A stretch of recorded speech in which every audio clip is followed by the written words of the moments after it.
នៅក្នុងរូបវិទ្យាយើងអាចបង្កើតល្បឿនភាគល្អិតជាច្រើនប្រភេទដូចជាអេឡិចត្រូនឬប្រូតុងដោយប្រើដែនអគ្គិសនីប៉ុន្តែមានសំណួរមួយដែលគួរឲ្យចាប់អារម្មណ៍តើយើងអាចបង្កើតល្បឿនញូត្រុងបានយ៉ាងដូចម្តេចបញ្ហាគឺថាញូត្រុងមិនមានបន្ទុកអគ្គិសនីនោះទេដូច្នេះវាមិនអាចត្រូវបានបង្កើតល្បឿនដោយដែនអគ្គិសនីបានឡើយភាគល្អិតដែលមានបន្ទុកអគ្គិសនីដូចជាប្រូតុងឬអេឡិចត្រូនអាចត្រូវបានបង្កើនល្បឿនដោយដែនអគ្គិសនីនេះគឺជាគោលការណ៍ដែលប្រើនៅក្នុងម៉ាស៊ីនបង្កើនល្បឿនភាគល្អិតដែលហៅថា Accelerator ភាគល្អិតប៉ុន្តែញូត្រុងគឺជាភាគល្អិតនៅវាមិនមានបន្ទុកអគ្គិសនីឡើយដូច្នេះវាមិនឆ្លើយតបនឹងដែនអគ្គិសនីឬដែនម៉ាញ៉េទិកទេជាធម្មតាញូត្រុងត្រូវបានបង្កើតនៅក្នុងប្រតិកម្មនុយក្លេអ៊ែរឬ Accelerator ភាគល្អិតឧទាហរណ៍នៅក្នុងប្រតិកម្មនុយក្លេអ៊ែរបំបែក Nuclear Fission ណាយ៉ូធំៗដូចជាអ៊ុយរ៉ាញ៉ូមនឹងបំបែកហើយបញ្ចេញញូត្រុងច្រើនញូត្រុងទាំងនេះអាចមានថាមពលខ្ពស់និងល្បឿនលឿនទោះបីជាយើងមិនអាចបង្កើតល្បឿនញូត្រុងដោយផ្ទាល់ក៏ដោយយើងអាចបង្កើតញូត្រុងដែលមានថាមពលខ្ពស់ដោយវិធីប្រយោលវិធីសាស្ត្រមួយគឺបាញ់ភាគល្អិតទៅលើណាយ៉ូគោលដៅឧទាហរណ៍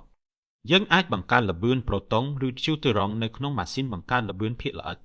បន្ទាប់មកភាគល្អិតទាំងនេះនឹងបុកទៅលើគោលដៅណាយ៉ូគោលដៅក្នុងប្រតិកម្មនុយក្លេអ៊ែរណាយ៉ូនៃគោលដៅអាចបញ្ចេញញូត្រុងដែលបង្កើតឡើងទាំងនេះអាចមានថាមពលខ្ពស់និងល្បឿនលឿនដូច្នេះទោះបីជាយើងមិនអាចបង្កើតល្បឿនញូត្រុងដោយផ្ទាល់ក៏ដោយយើងអាចបង្កើតញូត្រុងដែលមានថាមពលខ្ពស់តាមរយៈប្រតិកម្មនុយក្លេអ៊ែរវិធីសាស្ត្រសំខាន់មួយទៀតគឺ spallation sources នៅក្នុងវិធីនេះយើងបង្កើតល្បឿនប្រូតុងដល់ថាមពលខ្ពស់បន្ទាប់មកប្រូតុងនឹងបុកទៅលើគោលដៅធ្ងន់ដូចជាតង់ស្តែនឬសឹមការបុកនេះធ្វើឲ្យណាយ៉ូបែកចេញហើយបញ្ចេញញូត្រុងជាច្រើនដែលមានថាមពលខ្ពស់នៅក្នុងករណីខ្លះយើងមិនចង់បានញូត្រុងលឿនទេយើងចង់បានញូត្រុងយឺតដើម្បីធ្វើដូចនេះយើងប្រើសារធាតុដែលហៅថា moderators ឧទាហរណ៍ទឹកធ្ងន់ graphite ការបុកជាបន្តបន្ទាប់ធ្វើឲ្យញូត្រុងបាត់បង់ថាមពលហើយក្លាយជាញូត្រុងតិចមួយដូច្នេះញូត្រុងមិនអាចត្រូវបានបង្កើនល្បឿនដោយដែនអគ្គិសនីដោយផ្ទាល់បានទេព្រោះវាមិនមានបន្ទុកអគ្គិសនីប៉ុន្តែយើងអាចបង្កើតវាពីប្រតិកម្មនុយក្លេអ៊ែរប្រើ spallation sources ឬប្រើការបុកជាមួយអាតូមផ្សេងដើម្បីផ្លាស់ប្ដូរថាមពលនិងល្បឿនរបស់វាញូត្រុងគឺជាឧបករណ៍ដ៏សំខាន់សម្រាប់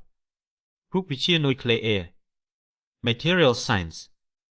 និងវិទ្យាសាស្ត្រនុយក្លេអ៊ែរហើយវាជួយឲ្យយើងយល់កាន់តែច្បាស់អំពីចនាសម្ព័ន្ធនៃសារធាតុ